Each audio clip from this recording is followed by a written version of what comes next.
ಕೃಷ್ಣರಾಜಪೇಟೆ ಪಟ್ಟಣದ ಟಿಬಿ ವೃತ್ತದಲ್ಲಿ ಅಪ್ಪು ಯುವ ಸಮಾಜ ಸೇವಾ ಟ್ರಸ್ಟ್ನ ವತಿಯಿಂದ ಕರ್ನಾಟಕ ರತ್ನ ಡಾಕ್ಟರ್ ಪುನೀತ್ ರಾಜ್ಕುಮಾರ್ ಅವರ 51ನೇ ವರ್ಷದ ಹುಟ್ಟುಹಬ್ಬದ ಅಂಗವಾಗಿ ರಕ್ತದಾನ ಶಿಬಿರ, ಉಚಿತ ಕಣ್ಣಿನ ತಪಾಸಣೆ ಹಾಗೂ ಮಧ್ಯಾಹ್ನದ ಊಟದ ವ್ಯವಸ್ಥೆ ಏರ್ಪಡಿಸಿದರು.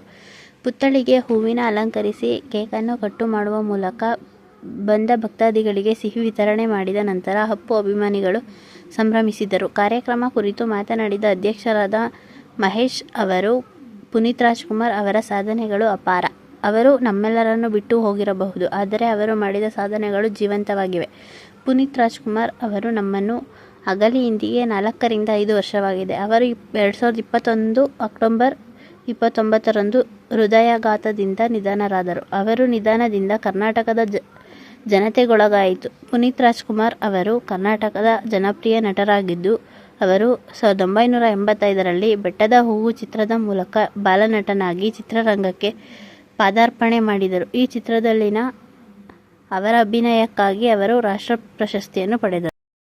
ನಟರು ನಮ್ಮ ದೇವರು ಅಂದರೆ ಪುನೀತ್ ರಾಜ್ಕುಮಾರ್ ಅವರದ್ದು 51ನೇ ಹುಟ್ಟುಹಬ್ಬದ ಪ್ರಯುಕ್ತ ರಕ್ತದಾನ ಶಿಬಿರ, ಕಣ್ಣಿನ ತಪಾಸಣೆ, ಆರೋಗ್ಯ ತಪಾಸಣೆ ಎಲ್ಲ ಕಾರ್ಯಕ್ರಮಗಳು ಹಮ್ಮಿಕೊಂಡಿದ್ದೀವಿ. ಇನ್ನು ಮಧ್ಯಾಹ್ನಕ್ಕೆ ಊಟದ ವ್ಯವಸ್ಥೆ ಇರುತ್ತೆ. ದಯವಿಟ್ಟು ಎಲ್ಲ ನಮ್ಮ ಕೇರ್ಪೇಟೆಯ ಜನತೆಗಳು ಹಾಗೂ ಅಕ್ಕಪಕ್ಕ ತಾಲೂಕಿನ ನಮ್ಮ ತಾಲೂಕಿನ ಸುತ್ತಮುತ್ತಲಿನ ಜನತೆಗಳು ಬಂದು ಈ ಕಾರ್ಯಕ್ರಮವನ್ನು ಯಶಸ್ವಿಗೊಳಿಸಬೇಕೆಂದು ಪ್ರಾರ್ಥನೆ ಮಾಡ್ಕೊತೀವಿ. ಟ್ರಸ್ಟ್ ವತಿಯಿಂದ ಇವತ್ತು ಪುನೀತ್ ರಾಜ್ಕುಮಾರ್ ಅವರ 51ನೇ ಹುಟ್ಟುಹಬ್ಬವನ್ನು ಅಧ್ಯಕ್ಷರಾದಂಥ ಮಹೇಶ್ ಅವರ ನೇತೃತ್ವದಲ್ಲಿ ಅದ್ದೂರಿಯಾಗಿ ಆಚರಣೆ ಮಾಡ್ತಾ, ಹಾಗೆ ಮಧ್ಯಾಹ್ನ ಎಲ್ರಿಗೂ ಉಪಹಾರದ ಅಳವಡಿಸಲಾಗಿದೆ. ಉಪಹಾರವನ್ನು ದಯವಿಟ್ಟು ಸಾರ್ವಜನಿಕರು ಕಡ್ಡಾಯವಾಗಿ ಬಂದು ಮಧ್ಯಾಹ್ನ 1:30ಗೆ ಲಘು ಉಪಹಾರವನ್ನು ಸೇವಿಸಬೇಕು ಅಂತ ತಮ್ಮಲ್ಲಿ ವಿನಂತಿ ಮಾಡ್ತಾ, ಹಾಗೆ ಕೇರ್ಪೇಟೆಯಲ್ಲಿದ್ದ ಅಪ್ಪು ಅಭಿಮಾನಿಗಳಿಗೆಲ್ಲ ಶುಭಾಶಯಗೊಳ್ತಾ, ಮತ್ತೊಮ್ಮೆ ಪುನೀತ್ ರಾಜ್ಕುಮಾರ್ ನಮ್ಮೆಲ್ಲರೂ ಬಿಟ್ಟೋದ್ರಿಂದ ಮತ್ತೆ ಹುಟ್ಟು ಬರಲಿ ಅಂತ ಅವ್ರಿಗೆ ಆಶಿಸ್ತಾ, ಜೈ ಪುನೀತ್ ರಾಜ್ಕುಮಾರ್.